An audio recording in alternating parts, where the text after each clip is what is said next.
hormati, terima kasih atas kebersamaan kita pagi ini. Mohon maaf tadi saya pas atau terlambat Pak ya? Karena saya udah janji jam 8.30 Pak ya. Adalah dosen di Universitas Negeri Malang di bidang fashion, khususnya yang kebetulan sama-sama memiliki industri. Seperti apa sih roadmap industri fashion di Indonesia ini sehingga harusnya sekolah itu menyesuaikan. Harusnya sekolah mengarah ke sana.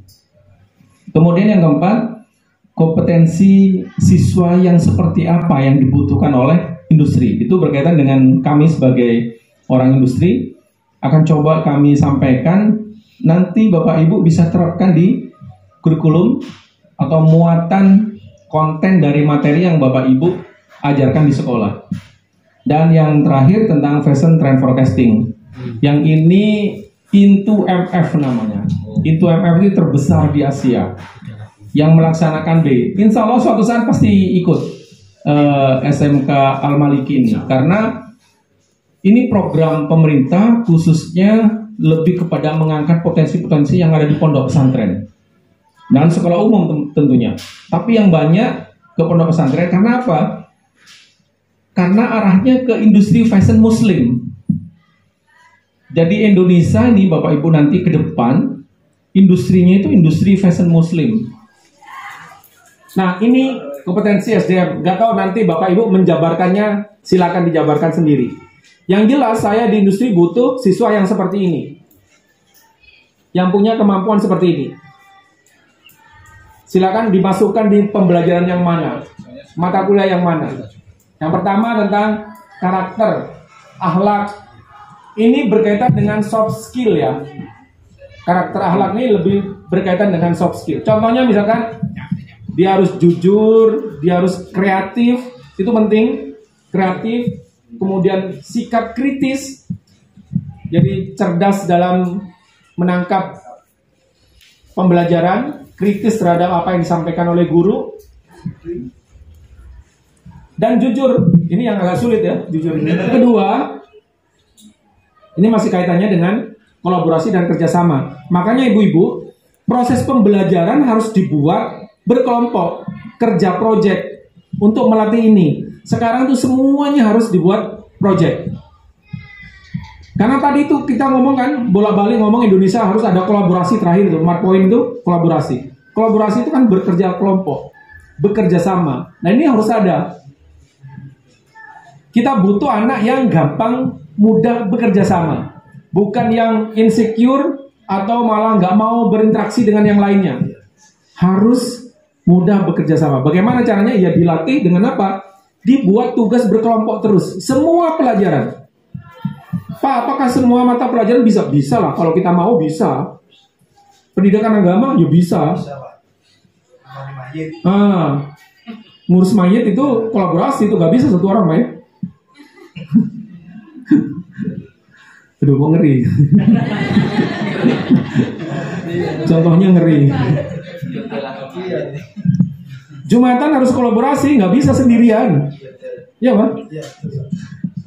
Oke. Jadi ini, yang tadi karakter, akhlak, sikap-sikap itu. Yang kedua, anak yang mudah bekerja sama, caranya apa ya itu tadi ya?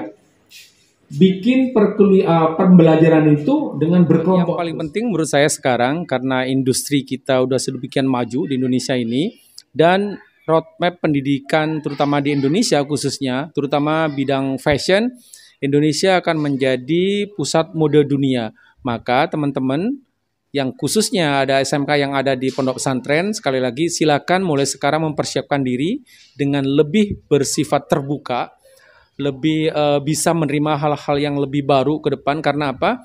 Indonesia ke depan menjadi pusat mode muslim dunia. Dan ini menurut saya peluang yang luar biasa buat SMK yang ada di pondok pesantren. Sekali lagi, silakan lebih inklusi, lebih terbuka menerima banyak perubahan yang ada dengan tetap bercirikan Islami. 4 hal penting sebenarnya yang perlu kita betul-betul cermati untuk pengembangan industri kreatif ke depan, termasuk di dalamnya adalah SMK. Yang pertama atau salah satunya adalah digitalisasi. Digitalisasi ini bagaimana semua proses pembelajaran, semua proses peningkatan kemampuan siswa itu bisa dilakukan secara digital. Dan digital ini berhubungan dengan teknologi. Maka Saya berharap agar sekolah, terutama yang ada di lingkungan pondok pesantren, bisa lebih bijaksana dalam menerapkan teknologi, terutama penggunaan gadget, penggunaan gawai yang bisa membuat siswa lebih terbantu lagi. Karena itu sekarang udah menjadi tools, sudah menjadi alat pembelajaran, bukan lagi sesuatu yang mungkin dikonotasikan negatif ya.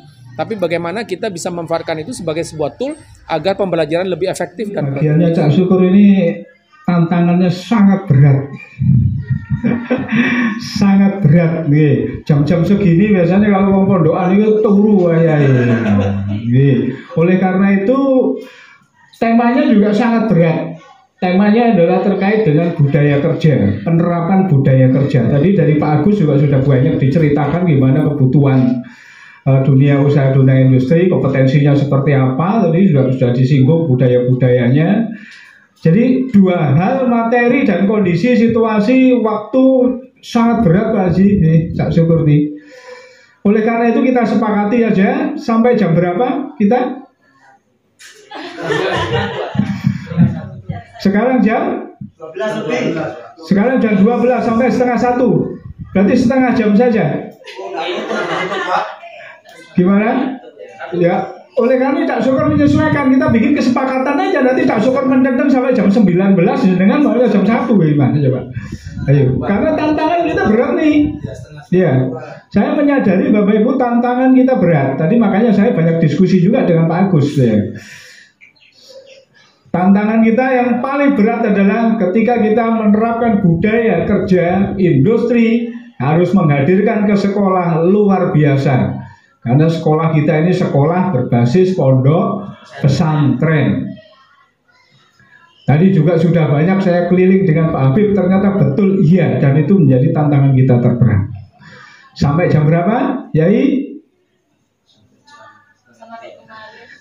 Sampai kemarin, jam berapa kemarin?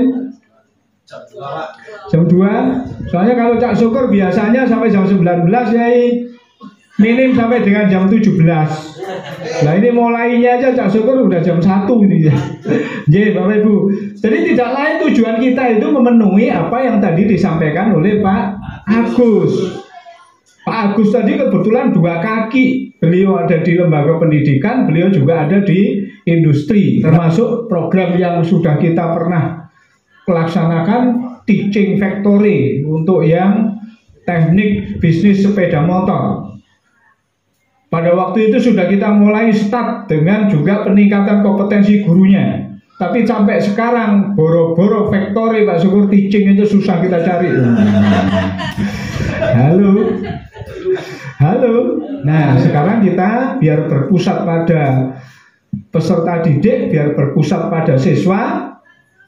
Saya ingin panjenengan sekarang coba berkolaborasi, katanya Pak Agus tadi ya. Kita berpusat pada siswa. Budaya-budaya komunikatif, sopan, jujur, kerja keras, kolaboratif, disiplin, taat aturan, patuh pada pimpinan, kritis, dan lain-lain. Ini yang dibutuhkan industri tadi katanya Pak Agus.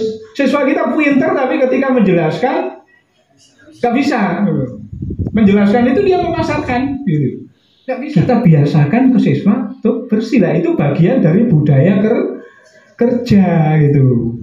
Membangun budaya memang gak mudah Pak, butuh waktu. Tapi kalau kita gak mulai, kapan kita gitu. Nggih Bu, ngapunten nggih. Bu saja. Ya, ngapunten gitu ya. Ringkas, rapi, resik, rawat, rajin.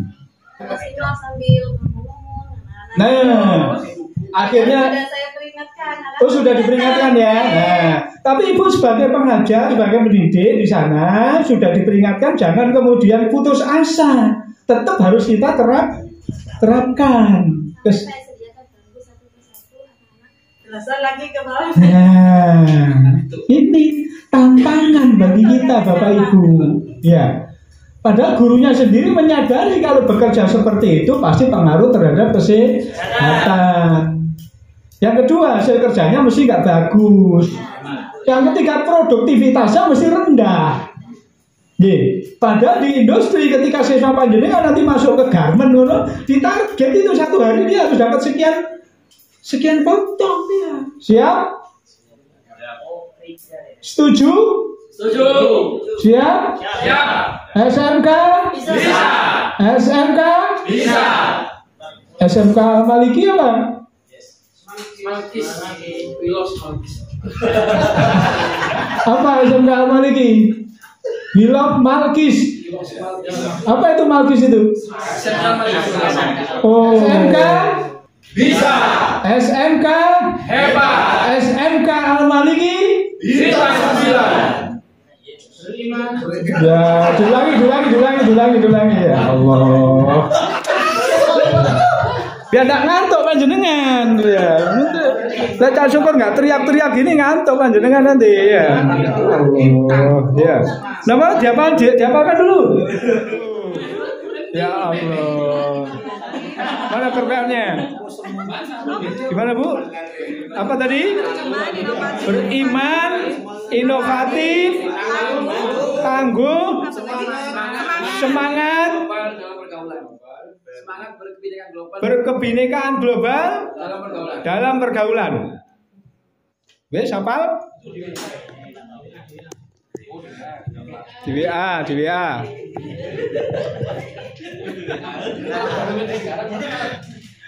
Cerita dari Pak Agus bla bla bla di dunia usaha yang dibutuhkan tadi ya. Dan sebagian juga sudah kita terapkan di sekolah kita. Oke. Apa kemudian yang akan datang kira-kira yang bisa kita lanjutkan atau yang bisa kita adakan di mana mesin jahit? Oh, nanti akan muncul di mana rencana kegiatan penerapannya. Maka ada misalnya dari judul kegiatannya apa? Membuat marking jalan.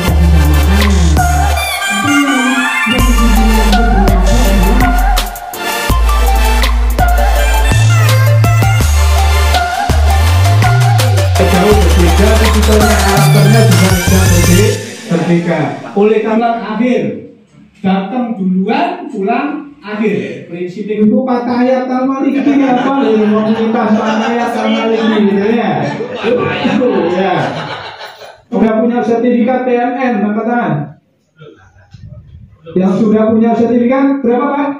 2 bisa tunjukkan ke saya kasih hadiah mana Pak? Bisa tunjukkan ke saya sini sertifikatnya ibu-ibu supaya 5 menit 1 menit 2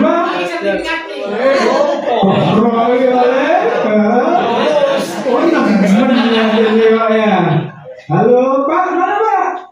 Merdeka Belajar 1, kemudian yang kedua topik kurikulum Merdeka Mengajar, berarti 2 ya. Kayak sini Pak, saya kasih hadiah panjenengan. Satu sertifikat seharga 50.000 ya. Tapi jangan karena harganya 5.000, aku 50.000 nanti dengan PNM ya. Halo. Jangan karena dihargai 50.000 panjenengan rajin buka PNM, jangan ya. Tapi karena panjenengan pengen berubah. Oke, monggo silakan. Terima kasih. Mohon maaf. Terima kasih dari Cak Syukur, mudah-mudahan menginspirasi panjenengan semua. SMK bisa. SMK SMK Al-Maliki bisa beriman, inovatif, tangguh, semangat, berkebinekaan global dalam pergaulan. Alhamdulillah. Tepuk tangan dari Cak Syukur. Demikian mohon maaf mungkin melanjutkan perjalanan ke lokasi berikutnya. Assalamualaikum warahmatullahi wabarakatuh.